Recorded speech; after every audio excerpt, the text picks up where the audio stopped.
In this unit, we're going to start to take a look at some applications of the derivative and how the derivative can help us solve various problems. Starting out with this concept of increasing and decreasing functions. And you should remember from pre-calculus what increasing and decreasing functions look like. But just for the sake of reminding us, for increasing, basically, a really layman's term definition of increasing is the graph is going up from left to right.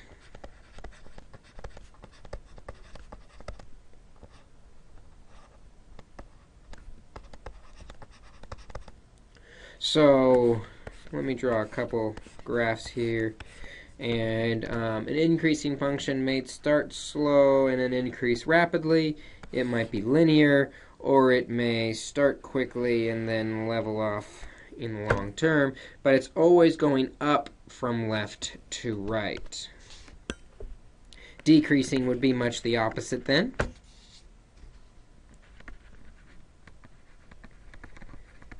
A decreasing function is going down from left to right.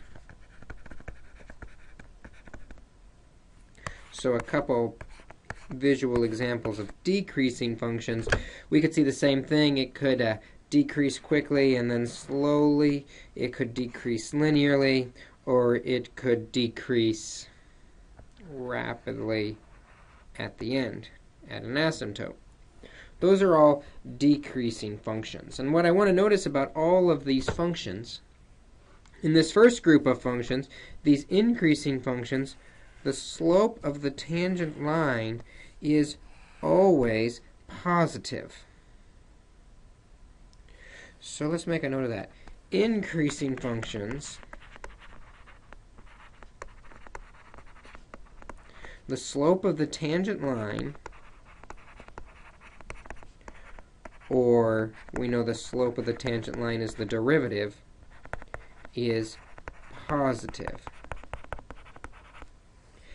And you'll also notice that on the decreasing functions, the tangent line, even though I'm not drawing them very well, but the tangent line is always going to be negative. So on decreasing functions, the tangent, or f prime of x, is going downhill or negative. Some functions, though, aren't, actually, most functions are not always increasing or always decreasing. They're going to switch back and forth between increasing for a while, decreasing for a while, then increasing for a while.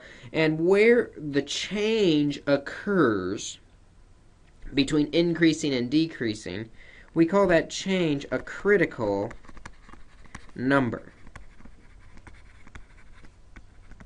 And if increasing functions have positive tangents and decreasing functions have negative tangents, these critical numbers have to be neither negative or positive. And so at these critical numbers, the only non-negative, non-positive number is 0. Or we also get a critical number if f prime of x does not exist.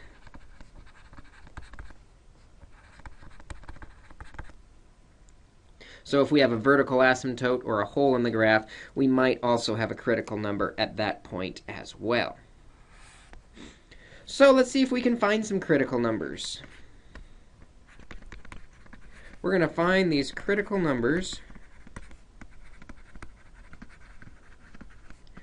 and where the graph of f of x is increasing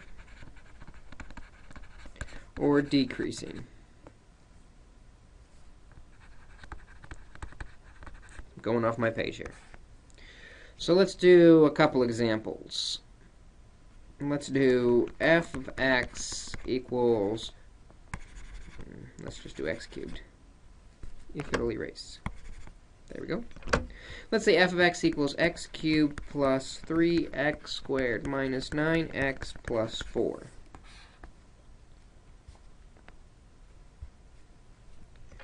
Well, critical numbers are found when the derivative f prime of x is equal to 0. So let's find what f prime of x is. We know the derivative here is 3x squared plus 6x minus 9. And that's a critical number if it equals 0. We know with quadratics when we have x squared and x, we solve them by factoring or the quadratic formula. This one factors really nicely. We'll factor out the GCF of 3 first. X squared plus 2x minus 3 equals 0. Then we can factor the trinomial left over. That's going to be x plus 3, x minus 1. And then we know the critical numbers are at x equals -3 and +1. These are the critical numbers. These are the numbers where there is a chance that the graph is changing direction at these points.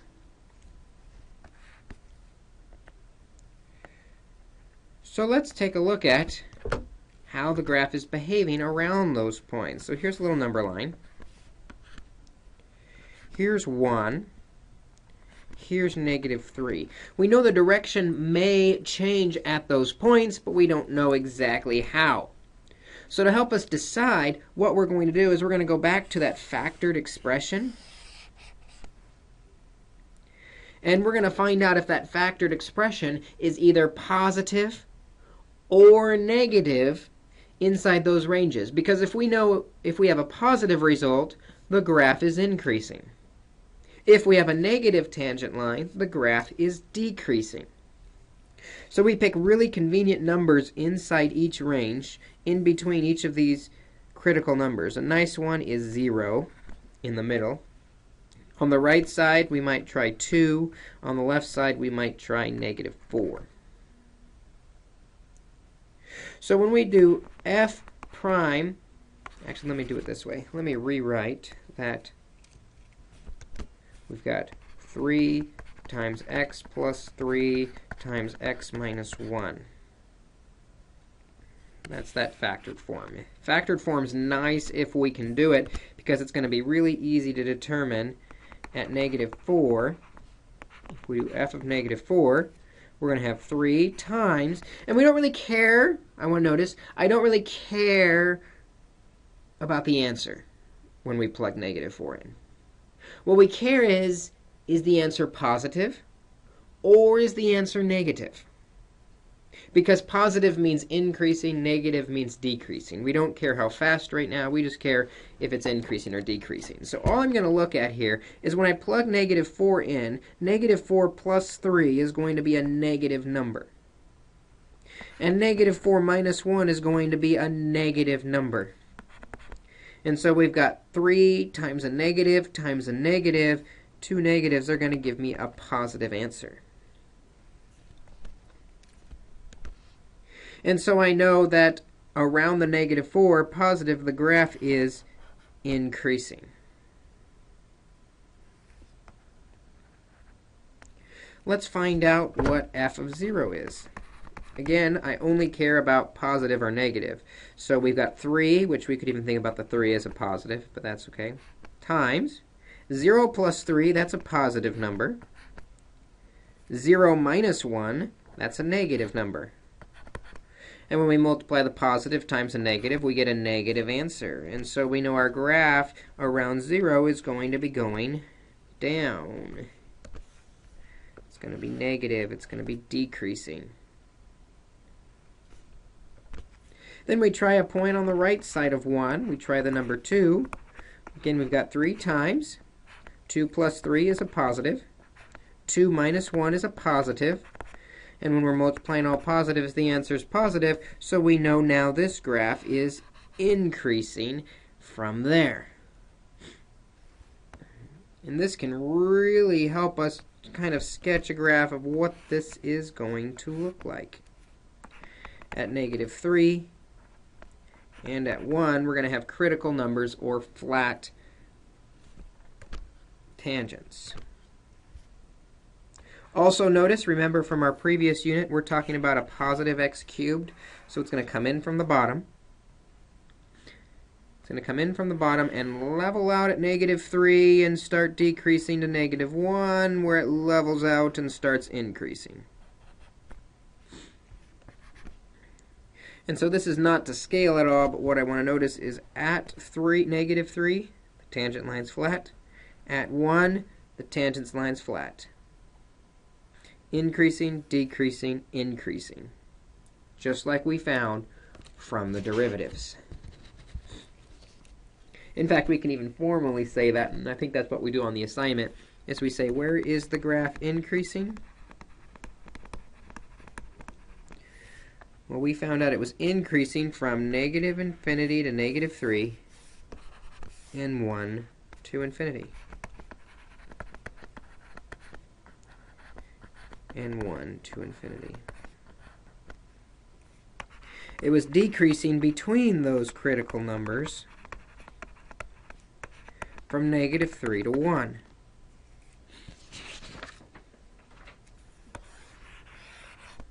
That's how we can use the derivative to help us find critical numbers and where we are increasing and where we are decreasing. Let's try another example. Let's say f of x equals x minus 1 over x plus 1. What are the critical numbers? Where is it increasing? Where is it decreasing? Well, we need to find the derivative, which is low, x plus 1, d high, 1, minus high, x minus 1, d low, which is 1, square the bottom, x plus 1 squared, and away we'll go. Distributing the negative through, we're going to have x plus 1 minus x plus 1 over x plus 1 squared. The x's subtract out, and we get 2 over x plus 1 squared. Now that we've got that, we're going to set it equal to 0 in order to find the critical numbers. Multiply both sides by the denominator, x plus 1 squared, x plus 1 squared, and we get, the denominators dividing out, we get 2 equals 0 times anything is 0. When does that happen? Never. 2 doesn't equal 0. So we aren't going to get any critical numbers from setting the derivative equal to 0. But remember, there's one other place we get a critical number from, and that's where the function is undefined. What makes a fraction undefined? When the denominator equals 0. So our only critical number here, when the denominator equals 0, is -1. So what we're going to attempt to find is what is happening on both sides of -1. We can test 0 is bigger and -2, which is smaller, and see what is happening to this graph at those points. I always like to go to where the derivative was most simplified and factored. So we're going to plug it in to 2 over x plus 1 squared. So we're going to find f prime of -2. That's 2 over -2 plus 1 is a negative number squared. When we square a negative, we get a positive. Therefore, we know on the right side of 1, this function is increasing. F prime of 0 is 2 over 0 plus 1, which is a positive number squared. And that's a positive, which means this function is also increasing on the other side of -1. This function is always increasing. What I want to notice, though, is it is not increasing at the critical number -1. Remember, that point is undefined. So if we want to say this function is increasing, we have to say it increases from -infinity to 1. I'm sorry, -1. Union, it starts increasing again from -1 to infinity. And it is never decreasing.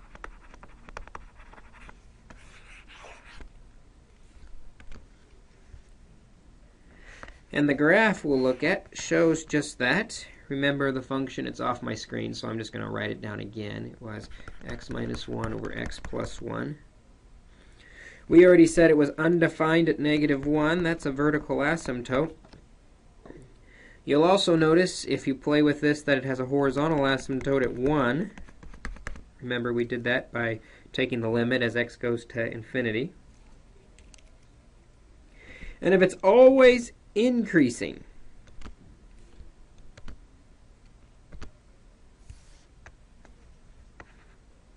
always increasing, on the left side, the graph could either go like this, or it could go like that. But which one's increasing? The top one's increasing. On the right, the graph could either go like this, or the graph could go like this. But which one is increasing? Because we know it has to be increasing. The bottom one's increasing. And so this must be the graph of our function, without having to test any points.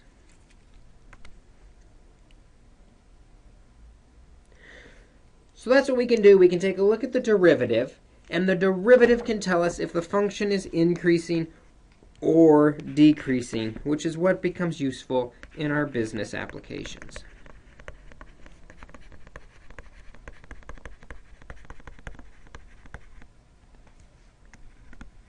We're going to do a several part problem here. Let's say a company finds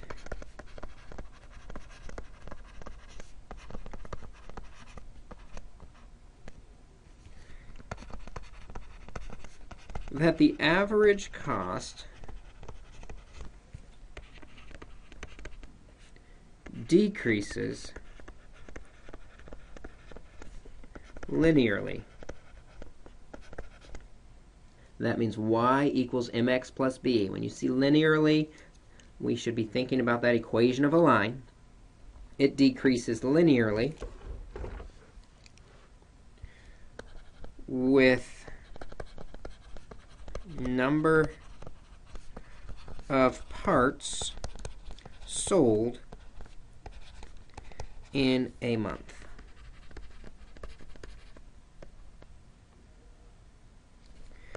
If none are sold,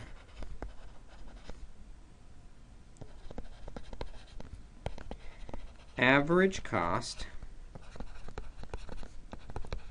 is $1,000. If 1,000 are sold,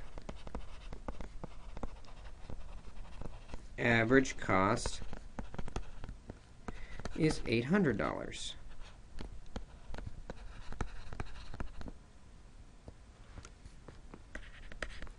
We're going to find the average cost, which was c bar of x.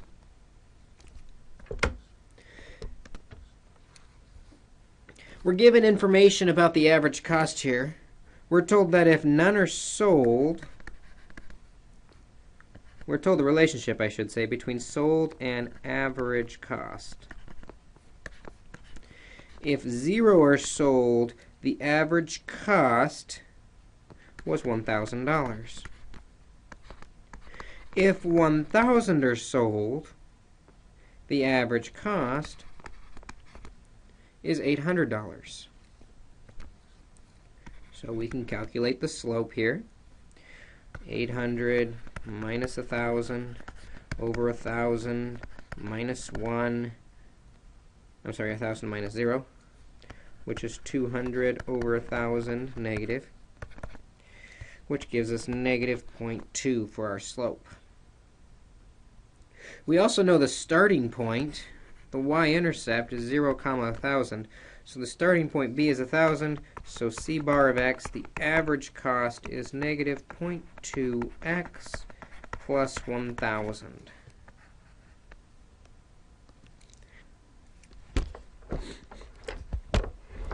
So we have our cost function. Part B, then, we're going to take this a little bit further and find the actual cost. Find the total cost function, c of x. Remember, average cost is the total cost divided by x.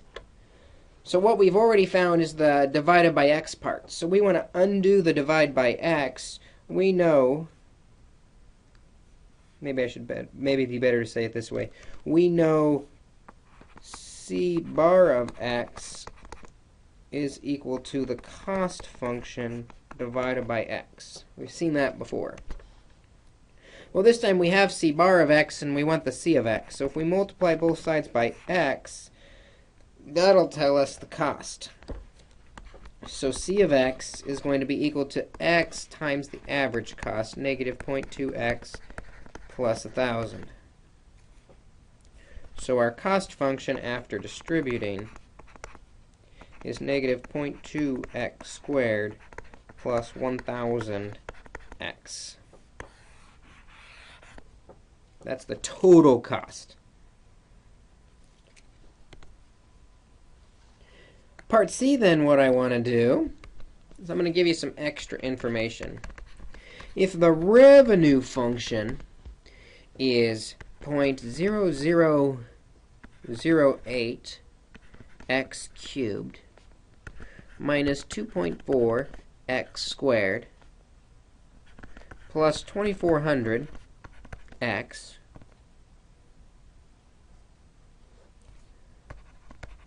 when 0 is less than x, which is less than 1,000, we'll say. Between 0 and 1,000, we got a domain restriction here. We're going to find the profit, P of x. Well, you'll remember that the profit function is the amount of money that comes in, R of x, minus the cost, C of x. And we've got both of those functions. The profit is equal to the revenue function, 0.0008x cubed minus 2.4x squared plus 2400, not 1,000, sorry, 100x minus the cost function, which is negative 0.2x squared plus 1,000x. Distributing, do a little simplifying, we got 0.0008x cubed minus 2.4x squared plus 2400x. Negative times a negative is a positive, 0.2x squared minus 1000x. And combine like terms to get our final profit equation, 0.0008 x cubed minus, we got 0.24 plus 0.2 is 2.2 x squared, and 2400 minus 1,000 is plus 1,400 x. We have our profit function.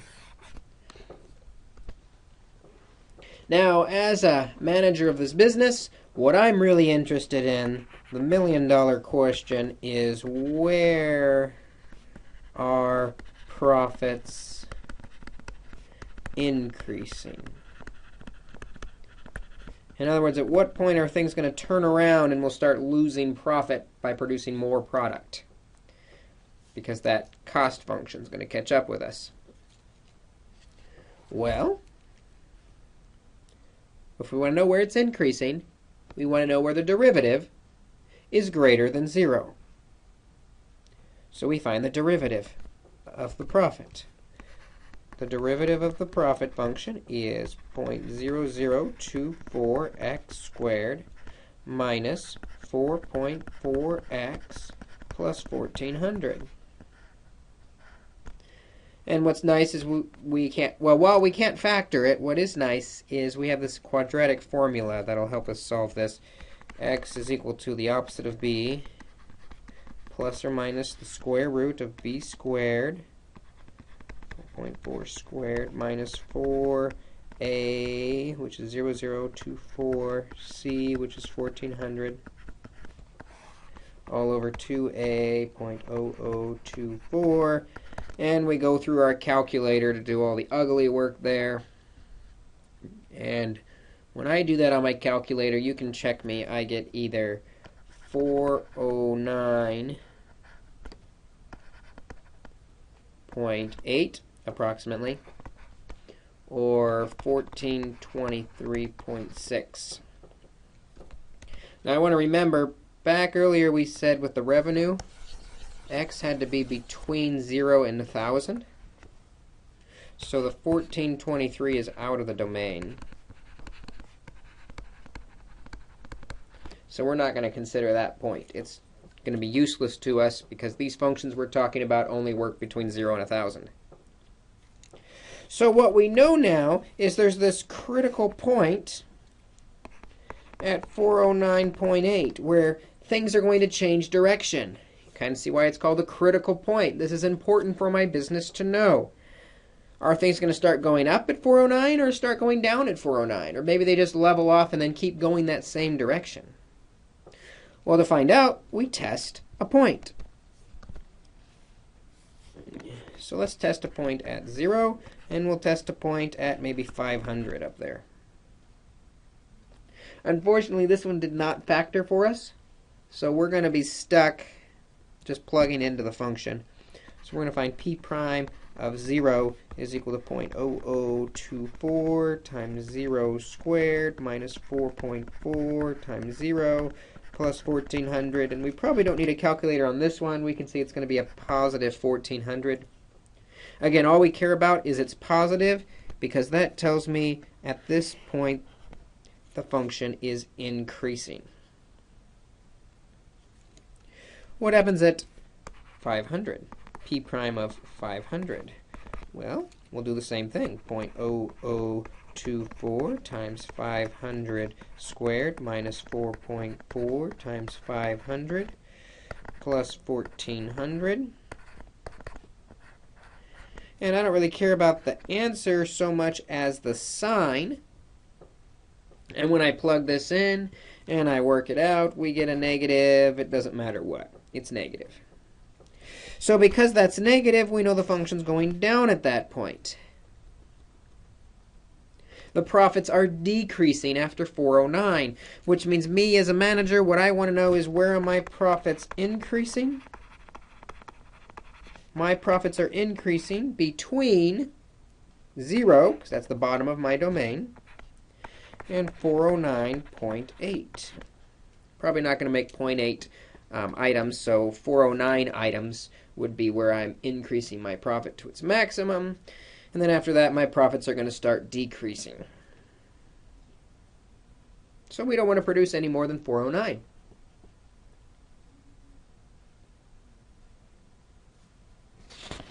That is how we can use the derivative to determine where things are increasing and where things are decreasing. Now, the other half of this discussion, which feels like the same discussion, because mathematically we're going to do the same thing, but our interest is in a different part of the answer, finding the local minimum or the local maximum of a function. Here we're not interested in where it's increasing or decreasing. We want to know where is the top and where is the bottom. In other words, we're finding the highest, well, I should start with lowest because I said min first. The lowest or highest point in the area. Let me show this with a graph here. On this graph, I'm going to start over here. I'm going to go up for a while, down for a while, up for a while, down for a while.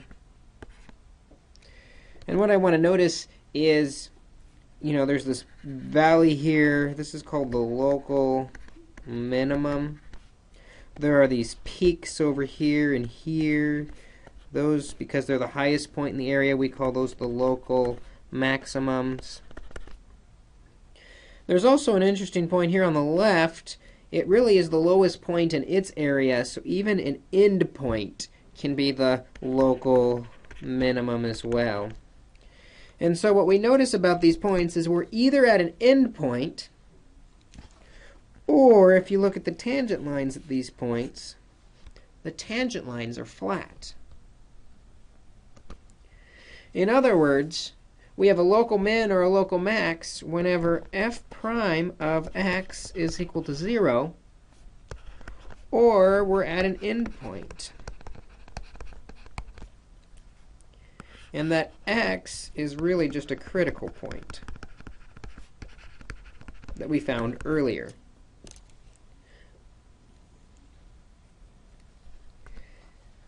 So if we want to find a local min or max, we can use this thing that we call the first derivative test. And the first derivative test has three parts to it. First, it says we have a local maximum. I can say local. If f prime of x is equal to 0, and it's positive on the left and negative on the right. In other words, we've got some critical point here, x, and it is positive increasing on the left, negative decreasing on the right. What we see is that we have that maximum on top. An example of that would be here. Increasing on the left, decreasing on the right. We've got a maximum at the top. We also have a local minimum if f prime of x equals 0, and we're negative on the left, positive on the right. In other words, we're negative on the left, decreasing, positive on the right, increasing. We've got a local minimum in the middle at that critical point. I shouldn't say x, I should say 0. And that's our typical x squared graph. Negative decreasing on the left, positive increasing on the right. There is our local minimum. And the third part says we could have neither. We have neither if f prime of x equals 0 and the same sign on both sides. In other words, we find it's increasing and increasing, such as the graph of x cubed. X cubed does give us a critical point in the middle, but it's still increasing, increasing. It's not a minimum, it's not a maximum. Or if we did x with decreasing, decreasing on each side, kind of like the graph of negative x cubed. Yeah, there's a critical point in the middle where the tangent line is 0, but it's always decreasing, so we don't have a critical point. We don't have, well, we do have a critical point. I should say we don't have a maximum, and we don't have a local minimum. So let's do one example to see if we can find out where the relative extrema are.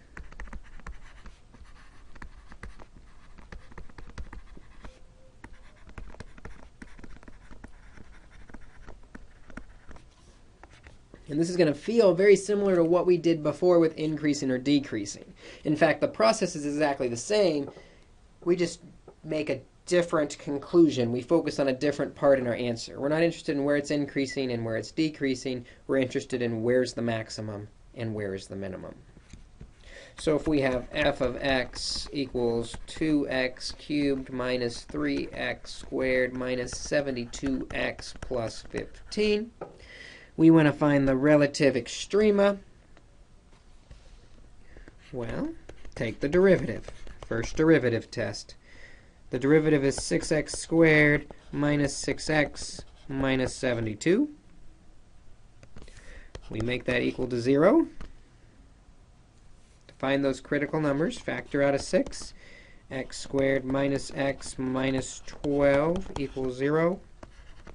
Factor the trinomial, x minus 4, x plus 3, and so our critical numbers are x equals 4 and x equals negative 3. And just like before, we're going to take a look at the number line,